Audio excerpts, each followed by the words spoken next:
Hello, my name is Michael. I'm one of the co-founders at Embedd, and today I'd like you to show how Embedd Platform works. So, we start with our screen that you will see after you log in into the system. On the left here, you have our Embed Explorer. Here, you can upload your first datasheet to process it and generate the driver later. Below here, you have your upload datasheet button that's going to be available all the time after you process the first component. And you also have this 3-dot button that will give you access to our documentation and where you'll be able to log out as well. So let's go ahead and try and upload our first datasheet. So as I click here, I'll need to select a component locally that I would like to process. So let's say we want to process this ADS 7142. I select that and upload it into the system. The first time you'll do that, you'll see onboarding pop-ups that will give you insights into what's happening. First, you'll see that components being processed. The next step, as soon as it's processed, you'll see that your PDF datasheet is now a digital configuration, so you can now set up component details and project options. So let's go ahead and do that. So I click Open Configuration here. This opens up our digital component model. So the first page for us is project options. Here we effectively define the architectural targets of the system. This step is necessary to generate the driver. However, you have pre-selected choices that you can adjust. In addition, there are locked capabilities that you can reach out to us if you'd like to use them. So here, let's say we are happy with C, bare metal hull, static memory allocation strategy, little endian controller byte order, and blocking code style. Okay, let's now go ahead and click on Review Component. So here, you can go to General Information so that we can bring our bus options up to our requirements. Here in the General Info folder, we can see the device name, the vendor, device class, interfaces this specific chip supports. So at this point, our system supports I2C and SPI interfaces. So in this case, there is only I2C. If there would be two interfaces, you'll be able to choose the one you need. We have the peripheral as a role for this specific component. You have your bus options available here. So first, we can select the frequency. This is pulled from the datasheet, so you can select the one you need based on your specific project. You have your register address size. Again, pulled from the datasheet, which you can also adjust, but we'll not do this in this particular case. And you have your list of your addresses. So here I can actually go ahead and delete the ones that I don't need. So let's say I need it connected to 47. So now I just left that. Again, all of this is editable, so you're able to change the sizes and the values for this specific address. Okay, so let's say we are happy with this particular chapter, so we can go forward to registers. So let's go to registers. Here we have the list of the registers that's been extracted from the datasheet. Straight away we can see the name, address, size of the specific register. If we click on this arrow here, this will expand additional information about the specific register so that we can see our type, access, defaults, descriptions, data type, names, types, sizes, and bit allocations. All of this is again editable. So if you want to change your access type to this register, you're able to do so. If you want to see details of specific offset, you can click on it. You'll be able to see its size, name, default, description, and associated constraints, their values and descriptions.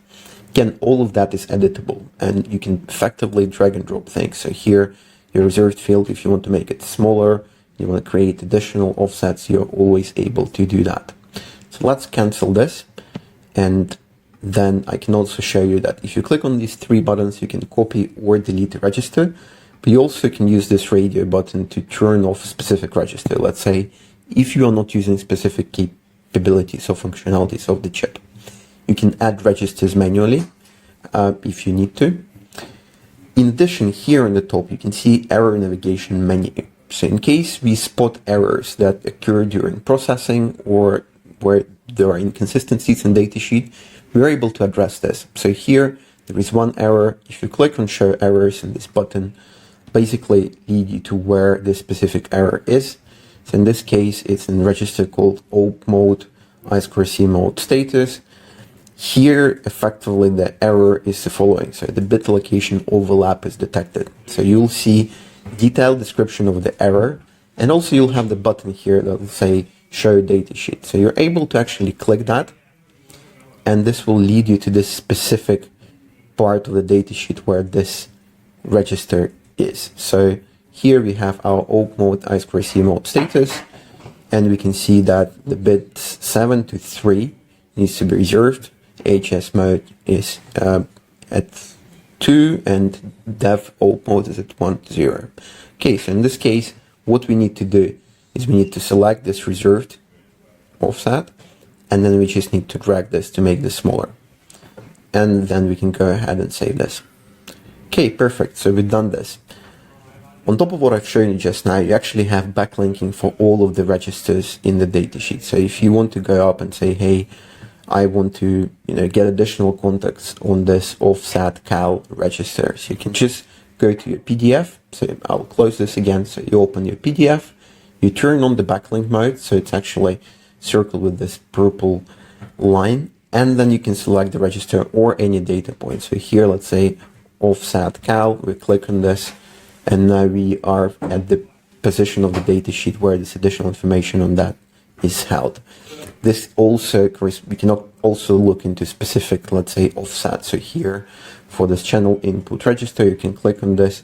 This will actually highlight us the bits that we are interested in. Okay, so let's say we've dealt with this. The next step for us is to go to data types. So this here, we can bring data types to our requirements. So you go to data types, and then this gives you all of your bit allocations, all of the information that you can adjust as well. The next step for us, we can go to events. Here we have a list of the events that we've identified in the datasheet. For each event, you can again expand this, and you can see the descriptions, status register. In this case, it's an interrupt, associated pins. You can have different types of events. So here, it can be timer, messaging, so both hardware and software. In addition, you can actually create new events yourself, as with data types and registers in a very similar fashion, and select the associated status register, etc. Here, I'm going to go ahead and cancel this.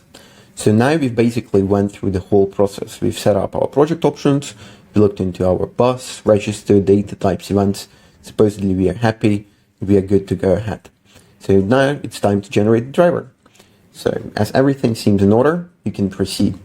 If there's going to be still issues present, you'll be prompted to go back and resolve these issues, but you will see that if that happens in your specific situation. So now we can actually click on generate. This will pop up 3 options. Only driver option is available in the free tier. So as you click on this, you'll basically be able to generate the driver. So we click on this. The driver generation takes seconds, as this is deterministic. So here, driver generation is now complete. You can both download the driver library or preview this. So if I click on this arrow, I'll be able to actually see all of the driver file generated. So I'm actually going to go ahead and close the onboarding pop-up. Here are all of the files that we've generated. We can start, and we suggest you to start with README. That will provide you with information on how Embed driver is set up, how you get started, how you effectively implement devices bus API. It provides you with some implementation examples as well. From there, you can go ahead, move up, and see how effectively your device architecture is set up. Everything is supported with Doxygen-compatible comments, so you have full visibility and understanding of what's happening. So your data types with all of the bit allocations, your event headers, your register C implementations, your register headers. Let's say we've spotted a mistake. So we say, oh, actually, in this register W key, the address is wrong. It's not 17, it needs to be 19. So we figured this out in testing. What you can basically do, you can go back to the system configuration. You can go to that specific register, it's W key, it's 17, let's say this needs to be, I don't know, 12. So from here, we can actually generate a new driver. So I'll click on that. Within a few seconds, a new configuration will pop up. So if we're going to go to register header file, we'll now see that the address for W key register is 12. So it's really easy for you to make any changes in your configuration and then have them implemented in your code. This basically provides you with a quick overview of how Embedd Platform works. If you'd like to upload more components, you simply click on this Upload Datasheet button, select the datasheet you want to process, and get that done. Within Embed Explorer, you'll have a library of components, so you'll be able to manage both components, but also documentation versions. So if you'll upload a new revision of datasheet, you'll be able to track that. You can search components by names if you have a lot of them. Effectively, everything is done to make it easier for you to manage your driver libraries, especially as you reuse in your future projects. For more information, I do urge you to go to documentation and have a look in more detail on how a system works. And at the same time, please feel free to reach out to us. If you go to documentation, you'll have information on how to reach out to us. Thanks a lot for your time. I hope you like our product, and if you have any questions, comments, or suggestions, please do reach out. We do very much appreciate any sort of feedback. Thanks a lot. Bye.